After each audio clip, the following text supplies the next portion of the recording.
హరే కృష్ణ.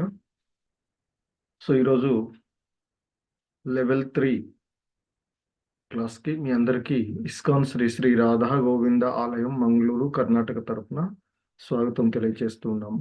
ఓం అజ్ఞానతిమిరాంధస్య జ్ఞానాంజనశలాకయా చక్షుర్మిలితం యేన తస్మై శ్రీ గురవే నమః.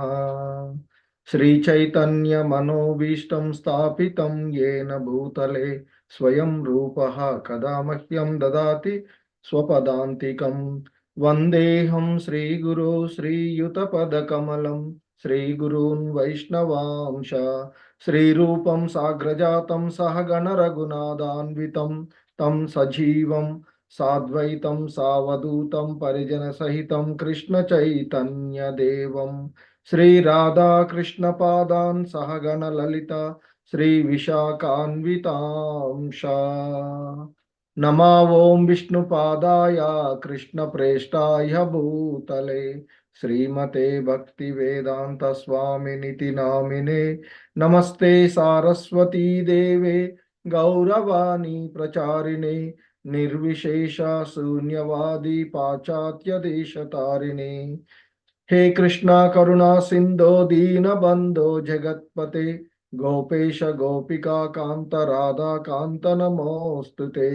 तप्त कांचन गौरांगी राधे वृंदावनेश्वरी वृषभानुसुते देवी प्रणमामि हरिप्रिये. वाञ्छाकल्पतरुभ्यश्च कृपा सिन्धुभ्य एव च पतितानां पावनेभ्यो वैष्णवेभ्यो नमो नमः. जय श्री कृष्ण चैतन्य प्रभु नित्यानंद श्री अद्वैत गदाधर श्रीवासादि गौर भक्त वृंद. हरे कृष्णा कृष्ण कृष्ण हरे हरे हरे राम राम राम हरे हरे. हरे कृष्ण. సో మనము ఈ లెవెల్ 3 క్లాసులలో భక్తి రసామృతము అనేటువంటి గ్రంథంలోని మొదటి భాగం గురించి అవగాహన చేసుకోవడానికి ప్రయత్నం చేస్తున్నాము. సో ఈ క్రమంలో మనము మొదటి భాగంలో ఉన్నటువంటి 1వ అధ్యాయము మరియు 2వ అధ్యాయం, ఆ మొదటి భాగంలోని మొదటి అధ్యాయము శుద్ధ భక్తి యొక్క అంటే సేవ సామాన్య లక్షణాలు అనేటువంటి అధ్యాయాన్ని చూసాము.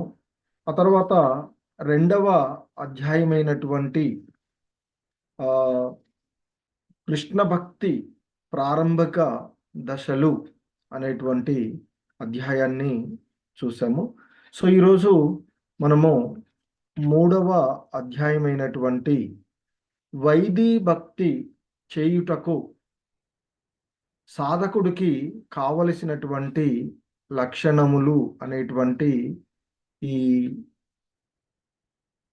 అధ్యాయాన్ని ఈరోజు మనము అవగాహన చేసుకోవడానికి ప్రయత్నం చేద్దాము. హరే కృష్ణ.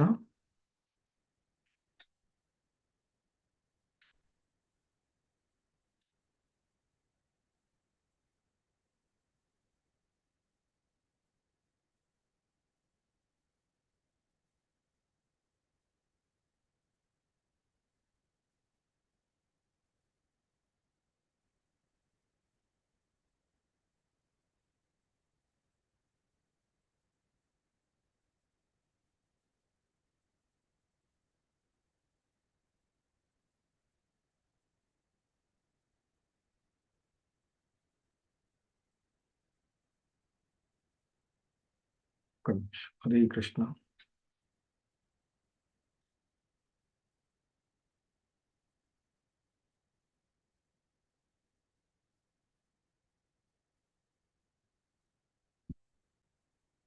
హరే కృష్ణ.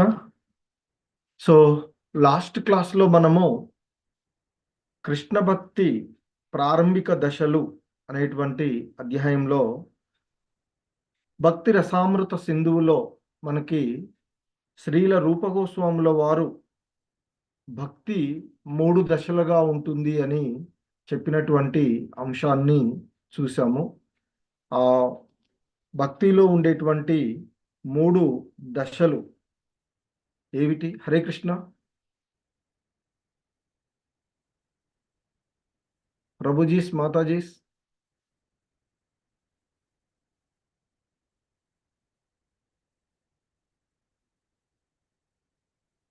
ఎవరైనా? హరే కృష్ణ. అన్మ్యూట్ చేసుకోండి, మాట్లాడండి. ఓకే, నేనే అడుగుతాను ఇక.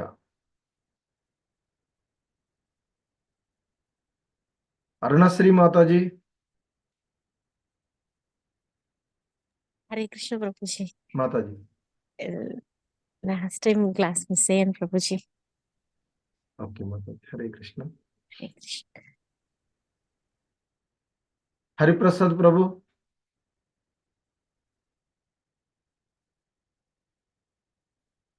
హరే కృష్ణ.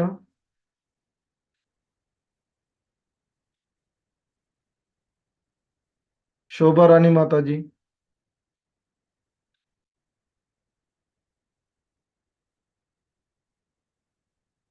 లేదా మీరు హ్యాండ్ రైజ్ చేయండి చెప్పగలిగేవారు. హరే కృష్ణ ప్రభుజీ. మాతాజీ. సాధన భక్తి, భావ భక్తి, ప్రేమ భక్తి. ఎస్. సో భక్తిలో ఉండేటువంటి 3 దశలను మనకి రూపగోస్వాముల వారు తెలియచేశారు. అవే సాధనా భక్తి అని, భావభక్తి, ప్రేమ భక్తి అనేటువంటిది చెప్పారు. అందులో ఫస్ట్ లోనే ఉన్నది మనకి. సో అందులో సాధన భక్తి 2 లక్షణాలు కలిగిందని, భావభక్తి 4 లక్షణాలు ఉన్నది అని, అలాగే ప్రేమ భక్తి 6 లక్షణాలు కలిగి ఉన్నటువంటి అంశం కూడా మనము చూసినటువంటిది. అలాగే ఆ సాధనా భక్తి ఏదైతే ఉందో, ఆ సాధనా భక్తి సేవ, ఆ భక్తియుక్త సేవ ఏదైతే ఉందో, సాధనా భక్తి లేదా భక్తియుక్త సేవ మరలా 2 రకాలుగా మనము అంటే మనకి అధ్యాయంలో తెలుసుకోవడానికి ప్రయత్నం చేశాము. ఏమిటి అవి? Hare Krishna. Anyone others?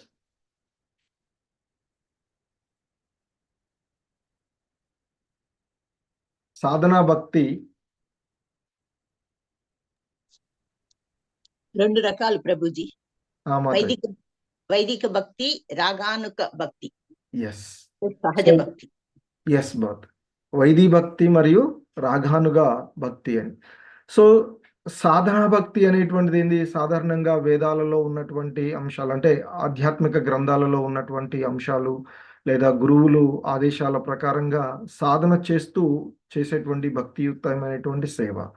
So అది ఆ విధంగా చేసేటువంటి ఆ సాధనా భక్తి లేదా భక్తియుక్త సేవ ఆ ఆధ్యాత్మిక ఆచార్యుని యొక్క ఆదేశాల ప్రకారము లేదా గ్రంథాలలో ఉన్నటువంటి ఆ నియమాలను అనుసరిస్తూ మనము చూసినటువంటి గ్రంథాలు, విన్నటువంటి గ్రంథాల ద్వారా ఉన్నటువంటి అంశాలను పాటిస్తూ ఆ విధులను మనం చేసేటువంటి భక్తి, ఆ ఆచార్యుని యొక్క ఆదేశాల ప్రకారంగా ఆ విధంగా చేసేటువంటి భక్తిని వైదీ భక్తి, అంటే సాధన భక్తిలో మొదటి భాగంగా వైదీ భక్తి అని చెప్తాం.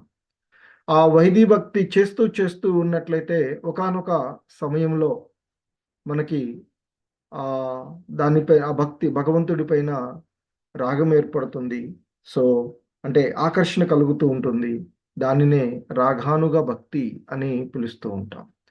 సో ఈరోజు మనము చూసేటువంటిది ఆ వైదీ భక్తి చేయడానికి మరి ఆ సాధకుడికి, సాధనా భక్తిలో నిమగ్నమయ్యేటువంటి సాధకుడికి మరి ఎటువంటి అర్హతలు ఉండాలి, ఏ విధమైనటువంటి అర్హతలు ఉంటే ఆ వైదీ భక్తి అంటే సాధనా భక్తిలో మొదటి దశలో అసలు అతడు ఇన్వాల్వ్ అవుతాడు అనేటువంటి అంశాన్ని మనము ఇక్కడ ఈ అధ్యాయంలో చూడబోయేటువంటి అంశం.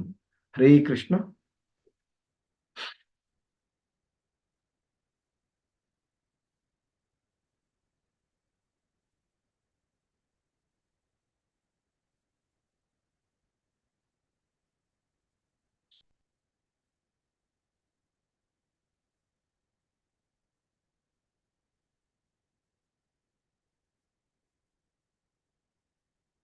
సో ఈరోజు మనం చూడబోతున్నటువంటి అంశము ఆ భక్తి రసామృతము మొదటి భాగంలోని 3వ అధ్యాయమైనటువంటి వైదీ భక్తి చేయుటకు సాధకుడికి కావలసినటువంటి అర్హతలు. సో ఇంతకుముందు మాతాజీ చెప్పినట్లుగా మనం అంటే అంతకుముందు అధ్యాయంలో మనం చూసినట్లుగా వైదీ భక్తి అనేటువంటిది ఏంటి అంటే సాధనా భక్తిలోని మొదటి భాగము. సో గురువు యొక్క ఆదేశాల ప్రకారము లేదా గ్రంథాలను అనుసరిస్తూ విధిగా చేసేటువంటి భక్తి వైదీ భక్తి అని చెప్తాము. మరి ఆ వైదీ భక్తిలో నిమగ్నం అవడానికి ఆ సాధకుడికి అంటే ఆ భక్తిలో నిమగ్నమయ్యేటువంటి వాడికి కావలసినటువంటి అర్హతలు ఏమిటి అనేటువంటి అంశాన్ని మనము ఈరోజు అవగాహన చేసుకోవడానికి ప్రయత్నం చేస్తూ ఉన్నాము. హరే కృష్ణ. సో ఇక్కడ మనకి శ్రీల రూప గోస్వాముల వారు ఇచ్చినట్లుగా ఆ భక్తియుక్త సేవలో నిమగ్నులై ఉన్నటువంటి మహాత్ములంతా కూడా వాళ్ళు 100% ఆ మహాత్ముల యొక్క సాంగత్యం వలనే అంటే శుద్ధ భక్తుల యొక్క సాంగత్వం వలన ఒక వ్యక్తికి ఆ కృష్ణుడి పట్ల స్వల్పమైనటువంటి ఆకర్షణ ఏర్పడవచ్చు అనేటువంటి విషయాన్ని చెప్తూ ఉన్నారు. ఎందుకంటే ఆచార్యులు ఏదో ఒక సందర్భంలో సంఘటనలో ఆచార్యుల ద్వారా మనం ప్రవచనాలు వినడము తద్వారా ఆ భగవంతుని యొక్క లీలలను రూపాన్ని కీర్తిస్తూ ఉన్నటువంటి దాని వలన విన్నటువంటి ఆ శ్రవణం వలన లేదా ఒక్కొక్కసారి ఆ శుద్ధ భక్తులను చూసి కూడా మనలో కలిగేటువంటి సో అలాంటి ఆ సాంగత్వం వలన ఒక్కొక్కరికి ఆ భగవంతుని పట్ల స్వల్పమైనటువంటి ఆకర్షణ ఏర్పడవచ్చు అని చెప్తున్నారు. అయినా కూడా వాళ్ళు ఆకర్షణ భగవంతుని అంటే నమ్మకం ఉంటుంది. సో భగవంతుణ్ణి సేవించాలి అని ఉంటుంది. కానీ ఈ భౌతిక ప్రపంచంలో ఉన్నటువంటి కారణంగా ఈ భవబంధనాలలో చిక్కుకొని అంటే కామ్య కర్మలలో తాను భోగించాలి అనేటువంటి ఆ ఇంద్రియ భోగాలను అనుభవించాలి అనేటువంటి ఆ భౌతిక ఇంద్రియ సుఖాల పట్ల ఇంకా ఆయనకి ఆసక్తి ఉంటుంది. భగవంతుని పైన ఆకర్షణ ఉంటుంది, భగవంతుని పైన నమ్మకం ఉంటుంది. కానీ దానిని ఈ భౌతికమైనటువంటి ఇంద్రియ భోగాలు ఆ ఇంద్రియ సుఖాల పట్ల ఆకర్షణ ఉండి ఆయన మరి వీటన్నిటిని త్యజించేటువంటి పరిస్థితిలో ఉండకపోవచ్చు. అటువంటి వ్యక్తి కూడా ఆ భగవంతుని పైన ఆకర్షణ ఉన్నట్లయితే వాళ్ళు కూడా ఆ శుద్ధమైనటువంటి అంటే భక్తియుక్త సేవ చేయడానికి అర్హుడు అనేటువంటి అంటే చెప్తున్నటువంటి బేసిక్గా చెప్తున్నటువంటి ఆ భగవంతుని పైన ఆకర్షణ ఉన్నటువంటి వాళ్ళు ఆ భగవంతుడి పైన నమ్మకం ఉన్నటువంటి భక్తిలో మనకి భగవద్గీతలో చూస్తాం 9వ అధ్యాయం శ్రద్ధ విశ్వాసాలే ముఖ్యం భక్తిలో. సో కాబట్టి ఆ విధమైనటువంటి ఆకర్షణ ఉన్నటువంటి ప్రతి ఒక్కళ్ళు కూడా భక్తియుక్తమైనటువంటి సేవ చేయడానికి ఆకర్షకులు అని చెప్తుంటారు. మరి అటువంటి ఆ భగవంతుని పైన ఆకర్షణ కలిగేటువంటి అవకాశము శుద్ధ భక్తుల యొక్క సాంగత్వంలోనే ఆ కృష్ణుడి పట్ల ఆకర్షణ ఏర్పడము అనేటువంటి జరుగుతూ ఉంటుంది. సో అందుకే మనము ఆలయాలకు కానీ యాత్రలకు కానీ వెళ్తూ ఉన్నప్పుడు భక్తుల యొక్క సాంగత్వంలోనే ఉంటూ ఉంటాం. ఆ విధంగా ఉన్నటువంటి ఆ భక్తుల యొక్క సాంగత్వంలో అక్కడికి వెళ్ళినప్పుడు ఆ శుద్ధ భక్తులతో కలిసేటువంటి అవకాశం కలుగుతుంది, ఆచార్యులతో కలిసేటువంటి అవకాశం కలుగుతుంటుంది. మరి ఈ విధంగా అదృష్టవంతులు అక్కడికి వెళ్ళగలుగుతారు. అలా వెలిగినటువంటి సందర్భంలో ఆ ప్రామాణికమైనటువంటి ఆధ్యాత్మికమైనటువంటి ఆచార్యుల ద్వారాను అలాగే ఆలయాలకు వెళ్ళడం ద్వారా అక్కడ ఉన్నటువంటి ఆ శ్రీ విగ్రహాలను చూడడము అక్కడ ఉన్నటువంటి ఆ భగవంతుని యొక్క అనుగ్రహం వలన భక్తి బీజము వాళ్ళలో పడుతుంది అనేటువంటి అంశాన్ని చైతన్య మహాప్రభు తెలియచేసినటువంటి అంశాన్ని ఇక్కడ మనకు చెప్తూ ఉన్నారు. అలాగే శ్రీమద్ భాగవతంలో ఉన్నటువంటి ఒక అంశాన్ని కూడా మనకి ఇక్కడ కోట్ చేస్తూ ఉన్నారు. ఏంటంటే శ్రీమద్ భాగవతంలోని 11వ స్కందము 20వ అధ్యాయం 8వ శ్లోకం ఈ విధంగా చెప్తుంది. యదృచ్ఛయా మత్కథాదౌ ఝాత శ్రద్ధస్తు యా పుమాన్ నా నిర్విన్నో నాతిసక్తో భక్తి యోగోస్య సిద్ధిదః అంటూ చెప్పబడినటువంటి శ్లోకం. అంటే ఆయన ఆ కృష్ణ భగవానుడే ఉద్ధవుడితో చెప్తూ ఉన్నటువంటి అంశం ఇక్కడ చెప్తున్నారు. ఓ ప్రియమైన ఉద్ధవ, అదృష్ట విశేషము వలననే ఒక వ్యక్తికి నా పట్ల ఆసక్తి కలుగుతుంది. కామ్యకర్మల నుండి పూర్తిగా అతడు విడివడకపోయినను, భక్తియుక్త సేవలో పూర్తిగా నిమగ్నుడు కాకపోయినను త్వరలోనే అతనికి సేవా ఫలము లభించును అని చెప్తూ ఉన్నారు.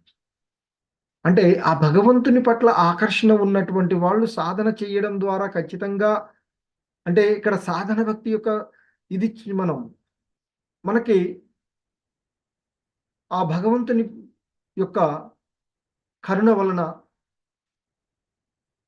అదృష్టం కలిసి వచ్చి ఆ భగవంతుని పైన ఆసక్తి కలుగుతుంది. మనమంతా కూడా ఇప్పుడు భగవంతుని పైన ఆసక్తి కలిగి ఉండబట్టే ఇంతమంది ఉన్నప్పటికీ కొంతమంది మాత్రమే ఇక్కడ సమావేశం ఈ క్లాసులు వినగలుగుతూ ఉన్నాం, ఇవి చర్చించుకోగలుగుతున్నాం భగవంతుని. సో ఈ విధంగా జరుగుతూ ఉన్నటువంటి ఈ అంశాలలో ఆ భగవంతుని పట్ల ఆసక్తి కలగడం అనేటువంటిది ఒక అదృష్టంగా చెప్తూ ఉన్నారు ఇక్కడ. మరి అటువంటి వాళ్ళు అటువంటి అదృష్టవంతులు, అంటే ఆ భగవంతుని పైన నమ్మకము విశ్వాసము ఉన్నటువంటి అదృష్టవంతులు వారి యొక్క కామ్యకర్మల నుండి పూర్తిగా విడివడకపోయినను ఆ భక్తియుక్త సేవలో సంపూర్ణంగా నిమగ్నులు కాకపోయినను ఆ సాధన చేయడం వలన త్వరలోనే వారు కూడా ఆధ్యాత్మికంగా వృద్ధి చెందేటువంటి అవకాశం ఉంటుంది అని చెప్తున్నారు. ఇక్కడ మనకి శ్రీల రూప గోస్వాముల వారు ఆ భక్తులను 3 రకాలుగా వర్గీకరిస్తూ ఉన్నారు. ఏంటంటే ఉత్తమాధికారి, మధ్యమాధికారి, తర్వాత కనిష్ట అధికారి అనేటువంటి 3 రకాలుగా చెప్తారు. 3 విభాగాలుగా ఉన్నారు భక్తులు అని చెప్తూ ఉంటారు. మరి ఆ 3 విధాలుగా ఉన్నటువంటి భక్తులు అంటే ఉత్తమాధికారి భక్తుడు, మాధ్యమికాధికారి భక్తుడు, అలాగే కనిష్ట. అంటే ఇక్కడ కనిష్టాధికారి అంటే ప్రారంభ దశలో ఉన్నటువంటి వారుగా చెప్పుకోవచ్చు. ఆ భగవంతుని పైన ఆకర్షణ కలిగి ఉన్నటువంటి భక్తుడు అంటే ఆ భగవంతుని పైన ఆకర్షణ, శ్రద్ధ, విశ్వాసాలు ఉన్నటువంటిది. ఆ తర్వాత అది క్రమక్రమంగా పెరిగి ఉన్నటువంటి వాళ్ళను మధ్యమాధికారి. అధికారి అంటే ఆకర్షణ, ఆ భగవంతుని పైన నమ్మక విశ్వాసాలు ఉన్నటువంటి. సో ఇక్కడ ఉత్తమాధికారి అయినటువంటి భక్తుని గురించి ఆయన ఇక్కడ చెప్తూ ఉన్నారు. ఎవరిని మరి ఉత్తమాధికారి అని అంటారు అంటే శాస్త్ర జ్ఞానంలో అతడు నిష్ణాతుడై ఉంటాడు. చక్కని యుక్తులతో ఆ వేద శాస్త్రాలను సమర్థింపగల నేర్పు కూడా అతనిలో ఉంటుంది. అలాగే సంపూర్ణమైనటువంటి విచక్షణతో సిద్ధాంతమును అతడు చక్కగా ప్రతిపాదించగలుగుతారు అని, భక్తియుక్త సేవా ప్రకారములను ఇక్కడ స్పష్టముగా అతడు నిర్ణయింప కలిగి ఉంటాడు అని, అలాగే జీవిత పరమలక్ష్యము ప్రేమపూర్వకంగా శ్రీకృష్ణుని సేవించుట అని అతనికి తెలుసును. అంటే ఇక్కడ ఆ వేదాలను అధ్యయనం చేయడము, ఆచార్యుల ద్వారా వినడం ద్వారా క్రమక్రమంగా శాస్త్రాలన్నింటినీ కూడా అధ్యయనం చేసి వాటిని అవగాహనం చేసుకున్నటువంటి వాడు.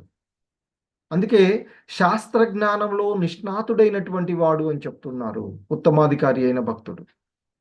మరి అటువంటి శాస్త్రాలలో నిష్ణాతుడైనటువంటి వాడు చక్కని యుక్తులతో ఆ వేద శాస్త్రాలను సమర్థించగలుగుతూ ఉంటారు.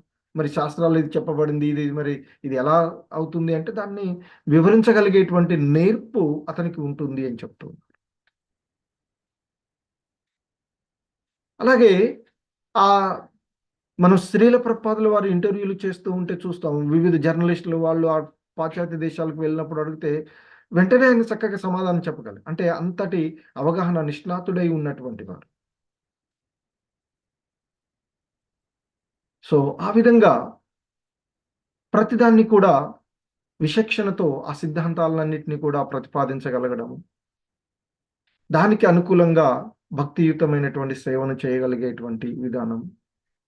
అలాగే ఆరాధనకు, ప్రేమకు లక్ష్యము శ్రీకృష్ణుడు ఒక్కడే అని అతడు స్పష్టంగా ఎరిగి ఉంటారు. శ్రీకృష్ణుడే దేవాది దేవుడు అనేటువంటి అంశాన్ని అతడు సంపూర్ణంగా ఎరిగి ఉంటాడు. ఎందుకంటే ఒక విషయాన్ని మనమే సంపూర్ణంగా తెలుసుకోలేకపోయినప్పుడు ఎదుటివాడికి ఎలా చెప్పగలుగుతాం? సో కాబట్టి ఇక్కడ ఉత్తమాధికారి అనేటువంటి భక్తుడు ఎప్పుడు కూడాను Krishna is the supreme personality of the Godhead అని చెప్తారు. So he is the supreme personality. So కాబట్టి ఆయనే దేవాది దేవుడు అనేటువంటి అంశాన్ని సంపూర్ణంగా ఎరిగి ఉన్నటువంటి వాడు అని చెప్తున్నారు ఉత్తమాధికారి. అలాగే ఇక ఈ ఉత్తమ అధికారి అనేటువంటి వాడు ఒక ప్రామాణికుడైనటువంటి ఆచార్యుని యొక్క శిక్షణలో ఆయన యొక్క ఆదేశాలను, శాస్త్ర ఆదేశాలను ఖచ్చితంగా అతడు పాటిస్తాడు అని చెప్తారు. పాటించుచు నియమ నిష్టలతో జీవితాన్ని గడుపుతూ ఉంటాడు అని చెప్తూ ఉన్నారు. ఆ విధంగా పూర్తిగా శిక్షణ పొంది, అంటే ఆచార్యుని ఆదేశాలను పాటిస్తూ, శాస్త్ర ఆదేశాలను పాటిస్తూ, నియమ నిష్టలతో జీవితాన్ని గడుపుతూ ఉన్నటువంటి వారు. అలా పూర్తిగా ఆధ్యాత్మిక ఆచార్యుని యొక్క ఆదేశాలను పాటిస్తూ ఇక ఆ విధంగా ఉన్నటువంటి వాడు శాస్త్ర జ్ఞానంలో పరిపూర్ణతను సాధించడం ద్వారా తానే ఆచార్యుడుగా ఇతరులకు కూడా ఉపదేశం చేయగలిగేటువంటి స్థితిలో ఉన్నటువంటి భక్తుడే ఉత్తమ అధికారి అని చెప్తారు. చెప్తూ ఈ ఉత్తమాధికారి ఎన్నడూ కూడా ఆ శాస్త్ర నియమాలను ఉల్లంఘించడు అని, హేతువాదులతో యుక్తితో, అంటే హేతువాదంతోనూ యుక్తితోనూ అవగాహన చేసుకొని శాస్త్రాల పట్ల దృఢ విశ్వాసాన్ని అలవర్చుకుని ఉంటారు అని చెప్తారు.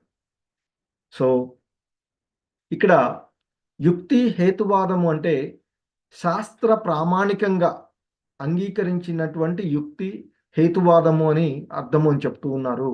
అలాగే కాలాన్ని దుర్వినియోగపరచుటకు ఉపయోగించుకునేటువంటి ఆ శుష్క తార్కిక పద్ధతి, హేతువాద పద్ధతిలో అంటే విధాలకు వారు ఉత్తమాధికారి ఎప్పుడు కూడా ఆసక్తిని చూపడు అని చెప్తారు. ఎప్పుడు కూడా ఆయన భక్తియుతమైనటువంటి సేవలో యోగ్యమైనటువంటి, నిశ్చయమైనటువంటి జ్ఞానాన్ని ఆర్జించేటువంటి వాడే ఉత్తమాధికారి అని మనం అంగీకరించాలి అని చెప్తున్నారు. ఆ విధంగా ఉత్తమ అధికారి అయినటువంటి భక్తుని గురించి మనకి తెలియచేస్తూ ఉన్నారు. ఇక రెండవ వాడు మధ్యమాధికారి. అంటే ఇక్కడ మనము మధ్యమాధికారి అనేటువంటి వారిని గురించి చెప్తూ ఇక్కడ మనకు చెప్తూ ఉన్నారు. ఈ శాస్త్రజ్ఞాన బలంతో నిపుణంగా వాదించగలిగేటువంటి శక్తి లేనటువంటి వాడు, కానీ ఆ భగవంతుని పైన దృఢమైనటువంటి విశ్వాసము కలిగి ఉంటాడు. అంటే మధ్యమాధికారి భక్తితో శ్రీకృష్ణుని ఆరాధించేటువంటి విధానంలో మాత్రం దృఢమైనటువంటి విశ్వాసాన్ని కలిగి ఉంటూ ఉంటాడు. అలాగే ఈ ప్రామాణికమైనటువంటి గ్రంథాల నుండి ఉదాహరించుచు ప్రతిపక్షములకు చక్కని యుక్తులను నిర్ణయములను అతడు అందింప చేయకపోవచ్చు. అంటే శాస్త్రాలలో ఉన్నటువంటి విషయాలను విమర్శకులు ఏదైనా విమర్శిస్తే దాన్ని తిప్పికొట్టగలిగేటువంటి సామర్థ్యం ఉండదు, కానీ ఎంతో విశ్వాసంతో ఆ భగవంతుని పైన ఉండి భక్తి చేస్తూ ఉంటుంటాడు. సో ఆయనే, ఆ భగవంతుడే, శ్రీకృష్ణుడే పరమ ఆరాధ్యుడు అనేటువంటి విషయం తెలుసు తనకి. సో ఎందుకంటే గురువు చెప్పాడు, తాను చేస్తూ ఆ విధంగా సాధనలో ఉంటూ ఉంటాడు. కానీ ఎవరైనా ఏదైనా వాదనలో దిగినప్పుడు ఆ వాదనలో వారిని ఓడించేటువంటి నైపుణ్యత అతనికి ఉండకపోవచ్చు. సో అటువంటి వాడు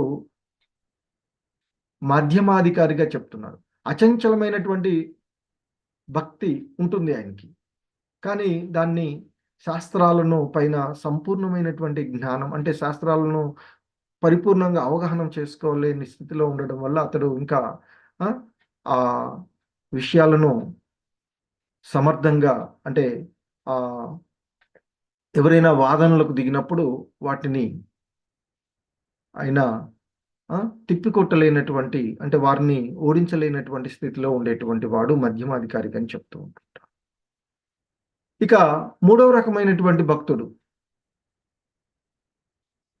ఈయనకి ఆ భగవంతుని పైన విశ్వాసం తగినంతగా ఉండకపోవచ్చు. శాస్త్ర నిర్ణయములు ప్రామాణికములు అని గుర్తించడు. శాస్త్రాలే ప్రామాణికం. మనకి భక్తిలో అన్నిటికీ కూడా మనం చెప్తూ ఉండేటువంటి శాస్త్రాలే ప్రామాణికం అనేటువంటి విషయాన్ని కలిగి ఉండాలి. అలాగే అది ఆ విషయాన్ని అతడు గుర్తించలేనటువంటి వాడు బలమైన యుక్తులతో ప్రతిపక్షాలు ఎవరైనా, అంటే వారిని ఇచ్చేయవచ్చు. అలాగే ఈ కనిష్ట అధికారి, ఎందుకంటే ఇతనికి దృఢ విశ్వాసం లేదు. మధ్యమాధికారి దృఢ విశ్వాసం ఉంది. ఆయన భక్తిలో ఆయన్ని ఎవరు కూడా మార్చలేరు. కాకపోతే ఆ విషయాలను ఆయన ఎదుటివాడిని తిప్పుకొట్టలేడు. కానీ కనిష్టమాధికారి ఎలా ఉంటాడంటే, ఒక్కొక్కసారి ఎవరైనా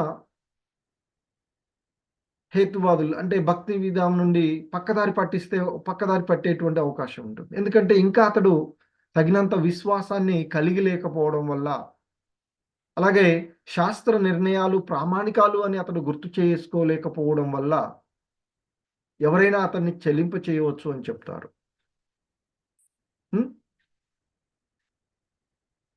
సో ఇంకా చెప్తున్నారు ఇక్కడ మనకి, ప్రామాణిక గ్రంథముల నుండి ఉదాహరించుచు బలమైనటువంటి యుక్తులను ప్రతిపాదింప జాలకపోయినను లక్ష్య విషయంలో దృఢ విశ్వాసం గల మధ్యమాధికారి వలె గాని, సో ఈ కనిష్టమ అధికారి లక్ష్యంలో దృఢ విశ్వాసమును ప్రదర్శింపడు.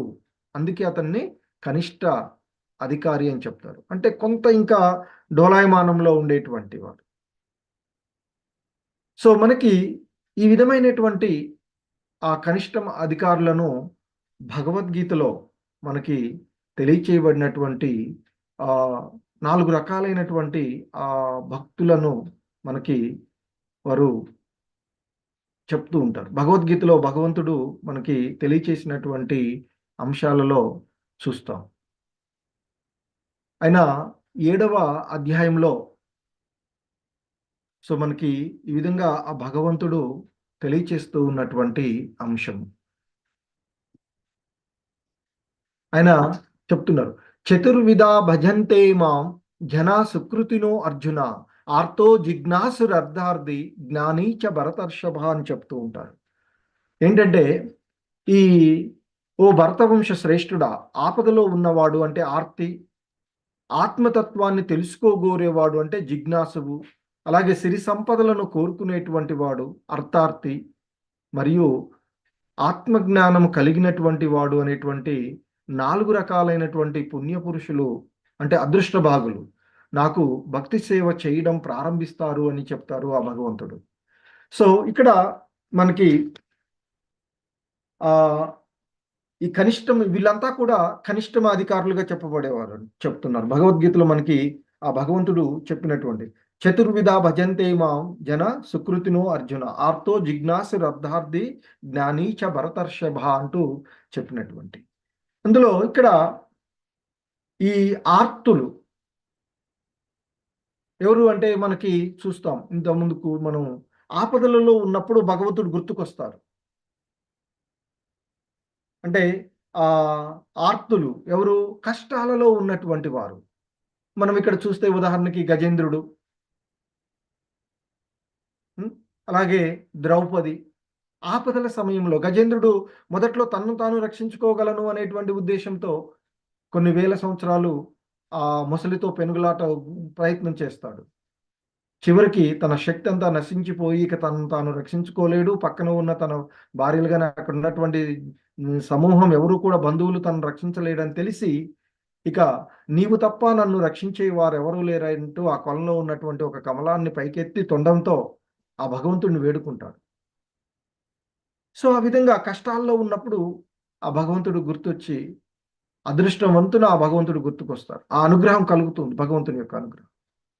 అలాగే ద్రౌపది మాత కూడా మొదట తనను తాను రక్షించుకోగలను అనుకుంటూ, అంటే ఆ సభలో ఉన్న వాళ్ళు తన భర్తలు రక్షిస్తారు లేదా పెద్దవాళ్ళు రక్షిస్తారు అనుకుంటుంది, లేదా తనను తాను రక్షించుకోగలను అనుకుంటుంది. ఆ ప్రయత్నాలన్నీ విఫలమైన తర్వాత సభలో ఇక చివరి పరిస్థితిగా, హే కృష్ణ, నీవు తప్ప నన్ను రక్షించే వారు ఎవరూ లేరయ్యా అనగానే అంతమంటూ లేని చీరలనిచ్చు ఆ సభలో ఆమెని కాపాడినటువంటి వాడు. సో ఆ విధంగా అర్థార్థులు లౌకిక ప్రయోజనాల కోసం, అలాగే జిజ్ఞాసువులు. సో ఇక్కడ మనం చూస్తాం నైమిషారణ్యంలో మహర్షులు, వీళ్ళు ఋషులు, వీళ్ళంతా కూడా నిరంతరము ఆ భగవంతుని గురించి తెలుసుకోవడానికి, తత్వాన్ని తెలుసుకోవడానికి, భగవతత్వాన్ని తెలుసుకోవడానికి, ఆత్మతత్వాన్ని తెలుసుకోవడానికి, పరమాత్మతత్వాన్ని తెలుసుకోవడానికి, సో ఆ విధంగా ఆ తత్వని తెలుసుకోవాలనేటువంటి వారు, అలాగే ఇక జ్ఞాన అభిలాషులు, బుద్ధి విశేషం కలిగినటువంటి వారు, సుఖదేవ గోస్వామి, వ్యాసుల వంటి వారు. సో వీరందరూ కూడా ఇక్కడ మనకి కనిష్టం అంటే భక్తి ప్రారంభ దశలో ఆ భగవంతుణ్ణి చేసేటువంటి వారుగా, సో ఇక్కడ మనకి తెలియచేస్తూ ఉండేటువంటి వారు. సో ఆ విధంగా మనకి ఈ కనిష్టమ అధికారులు 4 తరగతులుగా మనం ఇప్పుడు చెప్పుకున్నట్లుగా ఆర్తులు, అర్థార్థులు, జిజ్ఞాసువులు, అలాగే జ్ఞానులు అనేటువంటి ఆ 4 రకాలుగా ఉండేటువంటి వారు. సో ఇటువంటి వారు ఏం చేస్తారు? సాధారణంగా మనం చూస్తూ ఉంటాం, మనము భగవద్ దర్శనం యాత్రలకు వెళ్తూ ఉంటుంటాం. ఏం చేయాలి అక్కడికి వెళ్ళి? ఆ భగవంతుని యొక్క శ్యామ సుందర రూపాన్ని, ఆ భువనేక సుందరుడు అయినటువంటి ఆ భగవంతుని దర్శించుకోవాలి. ఆ భగవంతుని ఎలా మనం సంపూర్ణంగా దర్శించుకోవాలి, ఆయన్ని ఎలా చూడాలి, ఆయన మనం అనేటువంటిది ఉండాలి. కానీ అక్కడికి వెళ్ళిన తర్వాత అడిపోయి ఏం చేస్తాం? మనం ఆలయాలకు వెళ్ళగానే సాధారణంగా మన నైజం కూడా అలాగే ఉంటుంది. ఎక్కడికి వెళ్ళినా మన యొక్క ఆర్తిని, మన కష్టాలను తొలగించమని వేడుకుంటూ ఉంటాం. మనము ఆయనకి భక్తితో సేవ చేస్తే ఆయనే తొలగిస్తాడు. మనం వేడుకోవాల్సిన, మనకేం కావాలనో అవన్నీ ఆయన ఎరిగినటువంటి వాడు. కానీ మనం ఏం చేస్తూ ఉంటాము? నాయన నాకు ఈ బాధ తీరితే నీకు 100 కొబ్బరికాయలు కొడతా, లేకపోతే ఇచ్చేస్తా అనేటువంటి భావంలో మనం పనులు చేస్తూ ఉన్నాం. సో సాధారణంగా ఇక్కడ చెప్తూ ఉన్నారు శ్రీల ప్రభుపాదుల వారు రూపగోస్వాములు ఇచ్చిన వారి అంశాలను. ఇటువంటి వారు ఈ కనిష్ట అధికారులు ఏ దేవాలయానికి వెళ్ళినా వారి యొక్క ఆర్తిని తొలగించమని కానీ, తనకు ఆర్థికాభివృద్ధి, లేదా నాకు పక్కవాడికి ఇంత ఆస్తులు ఉన్నాయి, లేదా ఇంత బంగ్లాలు ఉన్నాయి, లేదా ఇంత కారు ఉంది, నాకు అది కావాలి అని, ఆర్థికాభ్యుదయం కావాలని, లేదా తత్వం తెలుపమని, అశాంతిని తొలగించమని ఆ దేవదేవుణ్ణి కోరుకుంటారు అని సాధారణంగా జరిగేటువంటి ఆలయాలకు వెళ్తాయి. సో కాబట్టి ఇక భగవంతుని యొక్క గొప్పతనాన్ని గుర్తించు వివేకిని కూడా ఈ ప్రాథమిక భక్తులతోనే పరిగణిస్తూ ఉన్నారు. అట్టి కనిష్టమైనటువంటి భక్తుడు శుద్ధ భక్తుల సాంగత్వం వల్ల క్రమక్రమంగా ఇంత ముందుగా చెప్పుకున్నట్లు ఆ శుద్ధ భక్తుల యొక్క సాంగత్వంలో ఆచార్యుల యొక్క ప్రామాణికమైనటువంటి ఆచార్యులు, పరంపరలో ఉన్నటువంటి ఆచార్యుల యొక్క సాంగత్వం వలన మధ్యమాధికారి భక్తిగాను, ఆ తర్వాత ఉత్తమ, అంటే ఇక ఆ తర్వాత క్రమక్రమంగా మనము ఆ భగవంతుని పైన దృఢ విశ్వాసం ఏర్పడి, ఆ తర్వాత శాస్త్రాలపైన నమ్మకం ఏర్పడి, శాస్త్రజ్ఞానాన్ని పరిపూర్ణంగా పొంది ఉత్తమాధికారిగా మారుతారు అని చెప్తూ ఉంటుంటారు. సో ఆ విధంగా ఈ కనిష్టమ అధికారి మధ్యమాధికారిగాను, మధ్యమాధికారి ఉత్తమాధికారిగా మారేటువంటి విషయం ఇదంతా కూడా శుద్ధ భక్తుల యొక్క సాంగత్వంలో భగవంతుని యొక్క అనుగ్రహము, ఆధ్యాత్మిక ఆచార్యుని యొక్క అనుగ్రహం వలననే జరుగుతుంది అనేటువంటి అంశాన్ని మనము తెలుసుకునేటువంటిది. అలాగే ఇంకా మనకు చెప్తున్నారు, ఈ 4 విధాలైనటువంటి భక్తులను భగవద్గీత 7వ అధ్యాయంలో వారందరూ పుణ్యాత్ములుగానే అంగీకరించబడ్డారు. ఎందుకంటే అదృష్టం ఆ భగవంతుని యొక్క అనుగ్రహం వలనే వారికి ఆ విధమైనటువంటి భక్తి అయినా ఆ భగవంతుని పైన నమ్మకం ఏర్పడుతుంది అని చెప్తారు. సో మనము చూస్తూ ఉంటాం, ఆ భగవంతుని అనుగ్రహం లేనిది ఏది కూడా చేయలేం. కనీసం ఆ భగవంతుని నామస్మరణ చేయాలన్నా కూడా ఆ భగవంతుని అనుగ్రహం ఉన్నప్పుడే జరుగుతూ ఉంటుంది. మనం అనుకుంటూ ఉంటాం, ఎంత అనుకుంటూ ఉన్నా చేయలేకుండా పోతూ ఉంటుంటారు. అంటే మనకు ఆ భగవంతుని యొక్క కరుణ లభించలేదు. అది ఎప్పుడు లభిస్తుందంటే భక్తుల యొక్క సాంగత్యం. దానికి ఏం చేయాలి? ఆలయాలకు వెళ్ళడము, కనీసం సండే వచ్చినప్పుడు ఇస్కాన్ మందిరాలకు వెళ్ళడం. సో రోజు రెగ్యులర్ వర్క్లు చేస్తూ ఉంటాం కాబట్టి, లేదా అవకాశం ఉన్నప్పుడు క్లాసులకు వినేటువంటి, అంటే ఉపదేశాలను ఆ భగవంతుని లీలలో గ్రంథాలు తీసి చదువుకోవడం, శ్రీల ప్రభుపాదుల వారి పుస్తకాలు తీసి చదవడం, అలా చేస్తూ ఉన్నప్పుడు మనకి క్రమక్రమంగా ఈ సాధనా భక్తి, దాంట్లో వైదీ భక్తి మొదటి విధానం. సో దాని నుండి క్రమక్రమంగా శుద్ధ భక్తిగా ఎదగవచ్చు అనేటువంటి అంశాన్ని చెప్తున్నారు. సో ఇలా సాధనా భక్తిలో నిమగ్నమయ్యేటువంటి వాళ్ళు కూడా ఆ భగవంతుని అనుగ్రహం పుణ్యాత్ములు కావడం వల్లనే జరుగుతుందని చెప్తారు. శ్రీల ప్రభుపాదులు అంటారు, పుణ్యాత్ములు కాకపోతే వారు ఎలా ఈ భక్తియుక్త సేవా మార్గంలో ప్రవేశించుట జరుగుతుంది? ఒకవేళ పుణ్యాత్ములు కాకపోయినట్లయితే ఈ మాత్రమైన భక్తియుత సేవలోకి చేరేటువంటి అవకాశం వాళ్ళకి రాదు కదా అనేటువంటి విషయాన్ని చెప్తున్నారు. నిరంతరము పుణ్యకార్యములు చేయుచు జీవితంలో పాపకర్మ ఫలితాలను పూర్తిగా అంతరించిపోయిన వ్యక్తియే కృష్ణ చైతన్యము సాధింపగలడని భగవద్గీతలో వివరించబడుతున్నటువంటి అంశాన్ని చెప్తూ ఉన్నారు. అది కూడా 7వ అధ్యాయంలో 28వ శ్లోకంలో, ఏషాం త్వంతగతం పాపం జనానాం పుణ్యకర్మాణం తే ద్వంద్వ మోహ నిర్ముక్త భజంతే మాం దృఢవ్రతా అంటూ చెప్పినటువంటి అంశం. సో ఎందుకంటే ఇతరులకు అది లభ్యం కానిది అని చెప్తారు. కనిష్టమాధికారులైనటువంటి ఆర్తులు, అర్థార్థులు, జిజ్ఞాసువులు అయినటువంటి వారు మాత్రమే ఈ అంశాన్ని సాధించగలరు అనేటువంటి అంశాన్ని మనకి ఇక్కడ చెప్తూ ఉన్నటువంటిది.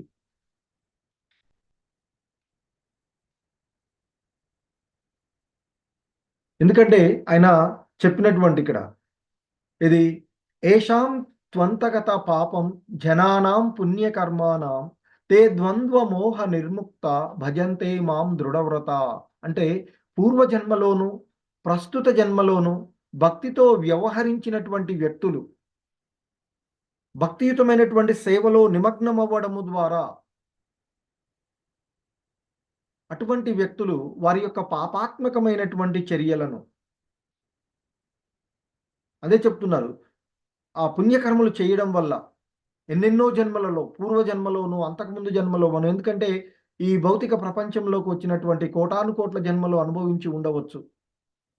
కాబట్టి ఆ పూర్వ జన్మలలోను ప్రస్తుత జన్మలోను మనం చేసుకున్నటువంటి ఆ భక్తితో వ్యవహరించేటువంటి వ్యక్తులు వారి యొక్క పాపాత్మకమైనటువంటి చర్యలన్నీ కూడా నిర్మూలించబడతాయి. అంటే భక్తి ద్వారా, భక్తి చేయడం ద్వారా ఆ పాపపు చర్యలన్నీ కూడా నిర్మూలించబడి మాయ యొక్క ద్వంద్వత్వము నుండి వారు విముక్తి పొందుతారు. అటువంటి వాళ్ళు నా సేవలో నిశ్చయంతో నిమగ్నమవుతూ ఉంటారు అని చెప్తారు ఆ భగవంతుడు. సో కాబట్టి అలా చెప్పినటువంటి ఆయన ఇంకా చెప్తారు, మరి ఈ విధంగా ఉన్నటువంటి ఈ నలుగురిలోనూ మరి ఎవరు గొప్పవారు అనేటువంటి విషయాన్ని కూడా ఆయన 7వ అధ్యాయంలో 17వ శ్లోకంలో చెప్తారు. తేషాం జ్ఞాని నిత్యయుక్త ఏక భక్తిర్విశిష్యతే ప్రియో హి జ్ఞానినోత్యర్థ మహం స చ మమ ప్రియా అని చెప్తారు ఆయన. అంటే ఇక్కడ అతడు చెప్తారు ఏమంటే, ఈ నలుగురిలో నిత్యము ఆ భగవంతుడైనటువంటి నన్ను భక్తితో భజించేటువంటి ఆత్మజ్ఞాని అత్యుత్తముడు అని, అలాంటి జ్ఞానికి నేను ప్రియమైన వాడిని, నాకు కూడా అతను ఎంతో ప్రియమైన వాడు అర్జున అంటూ చెప్తారు ఆయన. అంటే అతడు అజ్ఞాని కాబట్టి ఆయన ఎటువంటి ఐహిక సుఖాలను కోసము ఆ కృష్ణ భగవాన్ని సమీపించడు. అలాగే ఆ కృష్ణుణ్ణి ఆశ్రయించినటువంటి జ్ఞాని తన యొక్క ఆర్తిని తొలగింపమని కానీ, తన కష్టాలను తొలగించమని కానీ, తనకు ఆర్థికమైనటువంటి లాభాన్ని ఇవ్వమని కానీ కోరడు అని చెప్తారు. అనగా ఆయన మొదటి నుండియే కృష్ణుడితో తనకు కలిగినటువంటి అనుబంధాన్ని ప్రేమ రూపమైనటువంటి అనుబంధంగానే ఆ శాస్త్ర పాండిత్యం వలన శ్రీకృష్ణుడు దేవదేవుడు అని గ్రహిస్తాడు. సో అందుకే అందులో మనం చూస్తాం ఇక్కడ ఈ విషయంలో మనకి ఎవరు వ్యాసుల వారు కూడా ఆయన ఎన్నో గ్రంథాలను రచిస్తాడు. చివరికి తనకు ఎలాంటి తృప్తి కలగక విషాదంతో ఉంటే తన గురువైనటువంటి నారదుడు తనకు ఉపదేశం చేసినప్పుడు శ్రీమద్ భాగవతం రచన చేస్తూ ఉంటాడు. సో కాబట్టి ఈ జ్ఞానిలు అనేటువంటి వాడు ఎప్పుడు ఆయన యొక్క సేవలో ఆయన యొక్క తత్వాన్ని ఆ శాస్త్ర పాండిత్యం వలన శ్రీకృష్ణుడు దేవదేవుడు అనేటువంటి విషయాన్ని తెలుసుకొని ఉంటారు. కాబట్టి ఆయన చెప్తారు ఇక్కడ. ఎందుకంటే ఆ భగవంతుడు మనకి చెప్పినటువంటి వీళ్ళందరూ కూడా గొప్పవాళ్లే అయినప్పటికీ జ్ఞాని మాత్రం నా ఆత్మస్వరూపుడే అని నా అభిప్రాయము. ఎందువల్లనంటే అతను నన్నే పరమగతిగా భావించి సేవిస్తాడు అర్జున అంటూ చెప్తారు భగవద్గీతలో మనకి. సో అలాగే ఇంకా మనకి ఆ భగవద్గీత 19వ శ్లోకం 7వ అధ్యాయంలోని 19వ శ్లోకంలో కూడా ఈ విధంగా చెప్పబడతారు. బహూనాం జన్మనామంతే జ్ఞాన వాన్మాం ప్రపద్యతే వాసుదేవ సర్వమితి స మహాత్మా సుదుర్లభ అంటూ చెప్తూ ఉంటారు.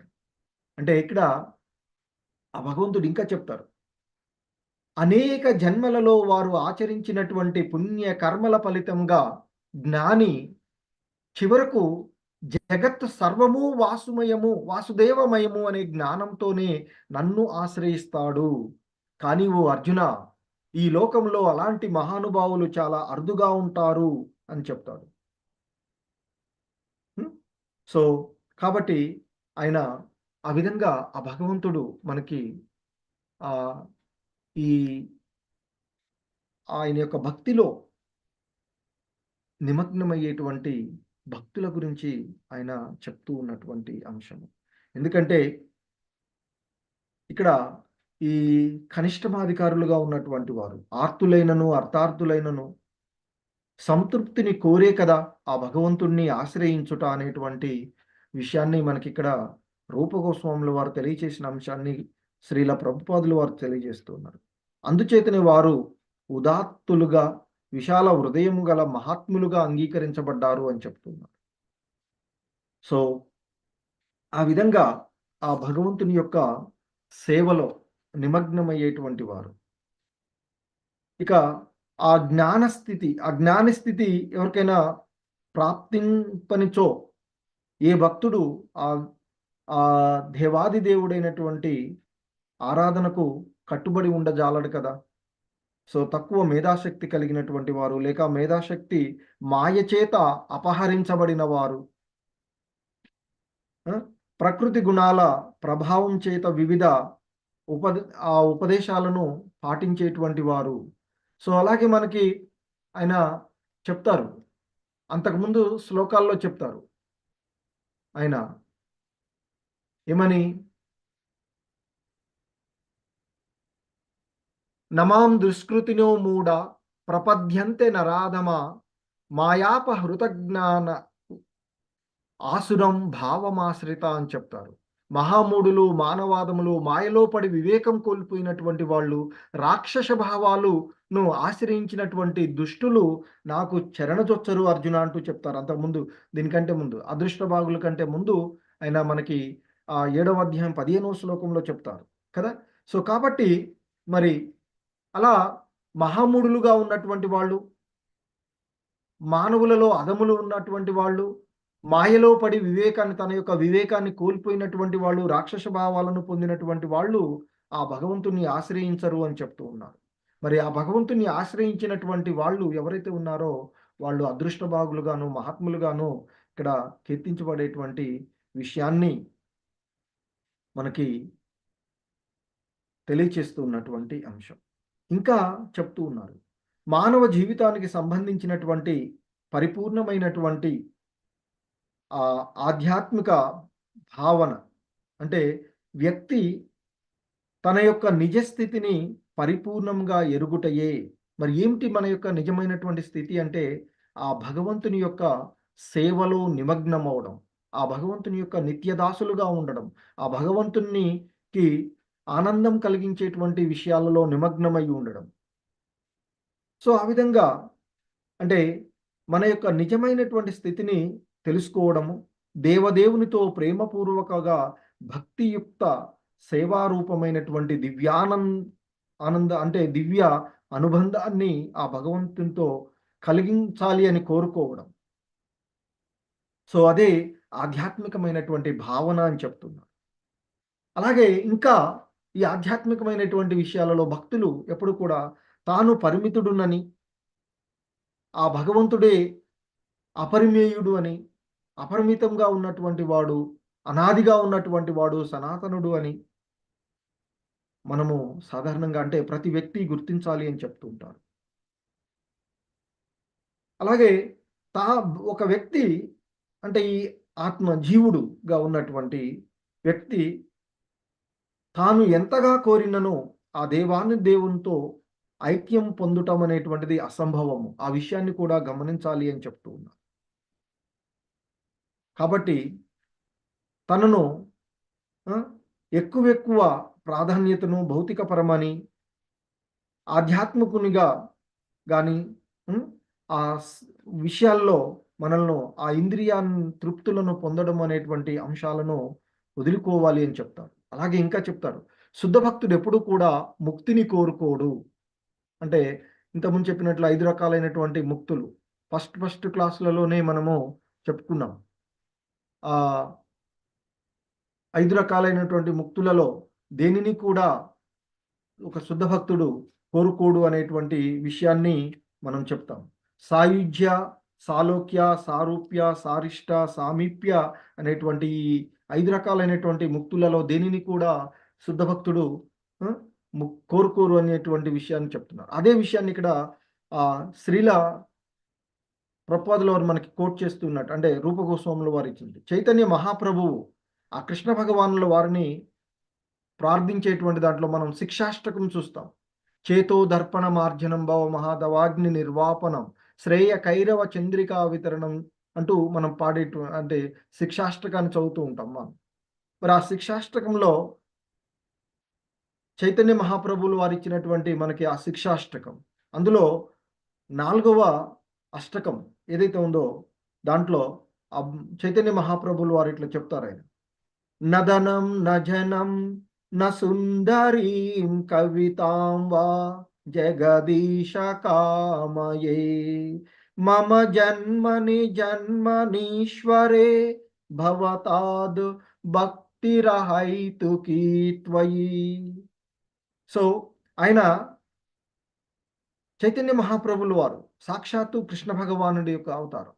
ఆయన భక్తుడిగా వచ్చి ఎలా ఉండాలి అనేటువంటి విషయాన్ని చెప్తారు. ఆయన చెప్తున్నారు, ఓ ప్రియమైన నందగోపకుమారా, పలువురు శిష్యులను గాని నధనం నా ధనం నజనం నజనం అంటే ఇక్కడ ధనం అంటే సంపదలు కానీ, నా జనం అంటే నాకు అనేక మంది శిష్యులు కానీ, నధనం అంటే అపరిమితమైనటువంటి ఐశ్వర్యం కానీ, అలాగే ఇంకా ఆయన చెప్తున్నాడు నధనం నజనం న సుందరీం అంటే అందమైనటువంటి భార్య కానీ, ఇంకా చెప్తున్నారు చివరకు భౌతిక జీవనము నుండి ముక్తి మొదలైనటువంటి ఐహిక భోగములు వేటిని నేను కోరను. ఒకదాని వెంట ఒకటిగానే నీ అనేక జన్మలెత్తుదుగాక, కానీ నీ నుండి నేను ఆశించేటువంటిది ఒక్కటే, నీ యందు నా భక్తి అచంచలమైయుండుగాక. మమ జన్మనీశ్వరే భవతాదు భక్తిరహైతుకీ త్వయి అంటున్నాడు. సో నేను ఎన్నెన్ని జన్మలెత్తినా కానీ ప్రతి జన్మలోనూ ఎన్ని జన్మలెత్తినా ఎత్తుదునుగాక అన్ని జన్మలలోనూ నేను ఆశించేటువంటిది ఒక్కటే, ఈ నా ధనం నాకు ఎంత అమితమైనటువంటి ఐశ్వర్యం కావద్దు, నా జనం నాకు శిష్యులొద్దు, నా సుందరీం నాకు అందమైనటువంటి భార్య అవసరం లేదు, సుఖమమైనటువంటి జీవనం కూడా అవసరం లేదు. కానీ నాకు కావలసినటువంటిది ఒక్కటే, నీపైన అచంచలమైన ప్రేమ, భక్తి నాకు కలుగుగాక అని ఆయన కీర్తిస్తాడు. కాబట్టి శుద్ధ భక్తుని దృష్టి ఆ దేవాది దేవుని యొక్క లీలలు, నామము, గుణములు, అవతారాలు మున్నగు వాటిని పైన అమితమైనటువంటి ఆకర్షణ కలుగుతూ ఉంటుంది. కానీ ఎటువంటి ముక్తిని కోరుకోరు అని చెప్తారు. అలాగే బిల్వమంగళుడు కూడా ఆ భగవంతుణ్ణి కీర్తించినటువంటి ఆ కీర్తనలో చెప్తూ ఉంటుంటారు ఈ విధంగా, నేను భక్తి రూపమగు నీ సేవలో నిమగ్నుడైనచో ఓ ప్రభు, నేను అతి సులభంగా అడుగడుగున నీ ఉనికిని గుర్తింపగలను. ఇక ముక్తి అన్ననో అది చేతులు కట్టుకొని నా ద్వారం వద్ద నిలిచి నన్ను సేవించుటకై నిరీక్షించియుండును కదా. కృష్ణ కర్ణామృతము అనేటువంటి గ్రంథంలో ఆయన ఇచ్చినటువంటి అంశం అని చెప్తారు. అంటే నేను గనుక భక్తి రూపమైనటువంటి నీ యొక్క సేవలో నిమగ్నమై ఉన్నట్లయితే, అంటే భక్తియుతమైనటువంటి సేవలో నిమగ్నమై నేనుంటే, ఓ ప్రభు, నేను ప్రతి క్షణము నిరంతరము నీ యొక్క ఉనికిని నేను గుర్తించగలను కదా. ఆయన ఇంకా కీర్తిస్తారట ఆ కీర్తనలో,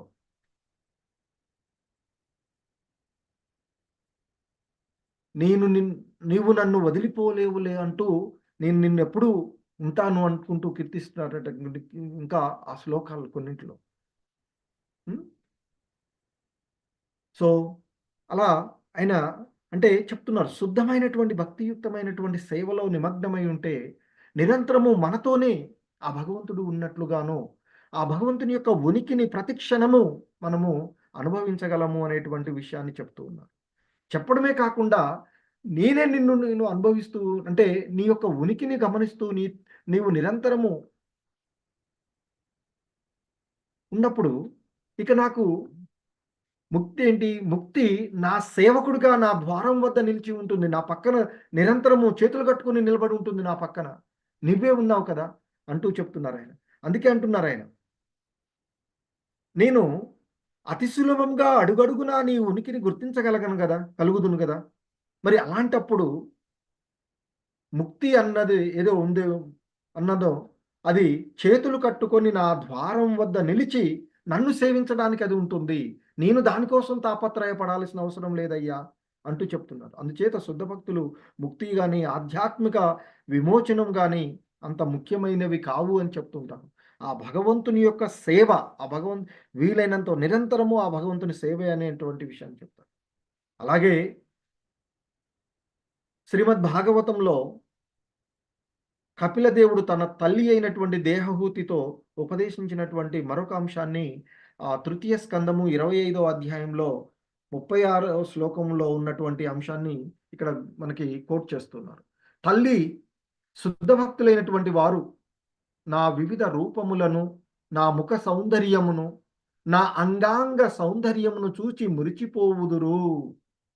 నా దరహాసము, నా లీలలు, నా చూడ్కులు వారికి అతిలోక సుందరంగా కనిపించుచు వారి మనసులు నిరంతరము నన్ను గూర్చిన తలంపులతోనే నిలిపివేయును అని చెప్తున్నారు. వారికి ఏవి కూడా అవసరం లేదు, ఆ భగవంతుడు తప్ప, ఆ భగవంతుడి ధ్యాస తప్ప. వారి జీవితంలో నాకే పూర్తిగా అంకితములగును.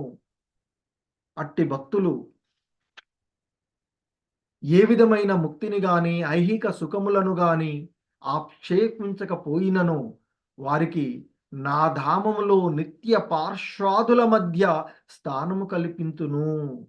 ఆయనతోనే కలిసి, ఆయన యొక్క లోకంలో ఆయన సహచరులతో కలిసి ఉండే విధంగా అవకాశాన్ని కలిగిస్తాను అంటున్నారు. వారు ఏం కోరుకోకపోయినా ఆయన భగవంతుడు మనకు చెప్పినటువంటి, భగవద్గీతలో చెప్పినటువంటి అర్జునుడి ద్వారా, నా భక్తుడికి ఏది కావాలనో నేను సమకూరుస్తాను, ఏది ఉన్నానో దాన్ని నేను రక్షిస్తాను అని చెప్తుంది.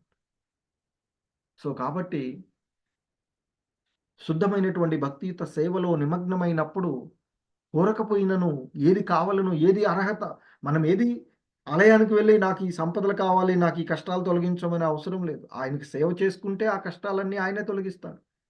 మనకేం అవసరమో అది ఆయన సమకూరుస్తాడు.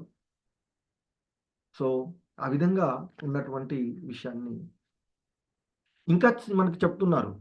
శ్రీమద్ భాగవతంలోని ఈ ప్రామాణము శుద్ధ భక్తులకు భగవద్ధామంలో భగవానుతో సాయుధ్యము కలిగింపగలదన్న ధైర్యము సమకూర్చును. ఏదైతే ఆయనతో సాయుధ్యం అంటే ఆయన లోకంలో ఆయనతో ఉండేటువంటి విధానం కదా. సో ఈ అలాగే శ్రీల రూపగోస్వాముల వారు చెప్పినటువంటి విషయాన్ని కూడా గుర్తు చేస్తున్నారు. శ్రీకృష్ణుని చరణారవిందముల పట్లను, అతని సేవ పట్లను ఆకర్షితుడై నిరంతరము దివ్యానందముతో నిండియుండు హృదయము గల భక్తుడు సహజంగానే నిరాకార వాదులకు మిక్కిలి విలువైన ముక్తిని కోరడని వ్యాఖ్యానించెను. సో ఈ నిరాకారవాదులు కోరుకునేటువంటి విధంగా ముక్తిని శుద్ధ భక్తుడు ఎప్పుడు కూడా కోరుకోరు అని చెప్తారు. సో అలాగే శ్రీమద్ భాగవతంలో 3వ స్కందంలోనే 4వ అధ్యాయంలో మరొక శ్లోకాన్ని ఈ విధంగా ఆయన గుర్తు చేస్తూ ఉన్నటువంటి అంశం. కోనీశ్వతే పాదర సరోజబాజం సుదుర్లభోర్దేశు చత్విర్ష్యైః తదాపి నాహం ప్రవృణోమి భూమాన్ భవత్ సదాంబోజని సేవనోత్సుక అంటూ చెప్తారు. అంటే ఆయన చెప్తున్నటువంటి అంటే ఉద్ధవుడు శ్రీకృష్ణ భగవాన్తో అన్నటువంటి అంశాన్ని గుర్తు చేస్తున్నారు. ప్రభు శుద్ధమైనటువంటి భక్తియుక్త సేవలో నిమగ్నులగు వారికి ధర్మార్థ కామ మోక్షములతో పని లేదు. అయినను ఈ వివిధ ప్రవృత్తుల వలన కలుగు ఆనందము సునాయాసంగా అతనికి లభించగలదు. అట్టి సౌకర్యములున్నను ఓ ప్రభు, నేను వానిలో దేనిని ఆశింపను. నా ఒకే ఒక్క ప్రార్థన నీ పాద పద్మముల పట్ల నా భక్తియు విశ్వాసమును అచంచలముగా ఉండునుగాక అంటూ చెప్తున్నాడు ఆయన. సో ఆ భగవంతుని పాదాలను ఆశ్రయించడమే శుద్ధ భక్తి అనేటువంటి విషయాన్ని చెప్తున్నాడు. ఆ ఉద్ధవుడు చెప్తున్నటువంటిది ఆయన కోరేటువంటి ప్రార్థన ఒక్కటే. చైతన్య మహాప్రభులు వారు శిక్షాష్టకంలో మనకి చెప్పారు, ధనం కానీ, జనం కానీ, సుందరమైనటువంటి స్త్రీలు కానీ, ఎటువంటి కవితలు కానీ ఇవేమీ అవసరం లేదని చెప్పారు. ఎన్నెన్ని జన్మలకైనా నీ యొక్క సేవలో నిమగ్నం అవ్వడమే. ఇక్కడ కూడా ఉద్ధవుడు కూడా చెప్తున్నటువంటి నాది ఒకే ఒక్క ప్రార్థన ఏమిటంటే నీ పాదముల పట్ల నా భక్తియు నా విశ్వాసము అచంచలంగా ఎటువంటి విచలనం లేకుండా ఉండుగాక అని కోరుకుంటున్నాడు.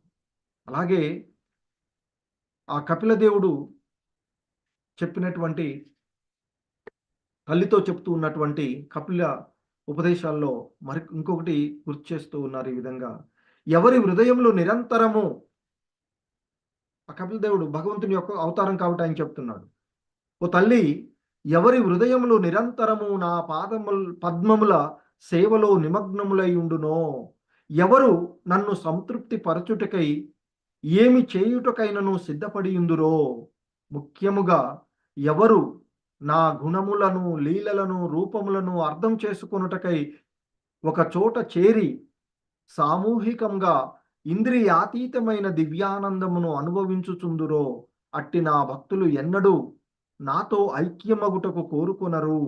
ఐక్యమగుట మాట అటుండనివ్వండి.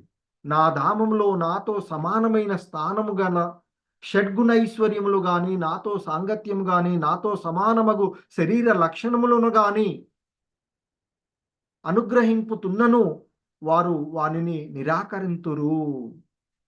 ఏమనగా కేవలము నా పట్ల భక్తియుక్త సేవ చేయుటలో వారు సంతుష్టి చెందియుందురు. సో దీనికి ఇక్కడ మనకి కపిల ఆయన చెప్పినటువంటి కపిల దేవుడు చెప్పినటువంటి తల్లికి చెప్పినటువంటి అంశాలలో ఆ భగవంతుని యొక్క పాద పద్మాలను ఆశ్రయించినటువంటి వారు ఏ విధమైనటువంటి ముక్తులను కానీ ఏది కానీ కోరరు. సో దానికి మనము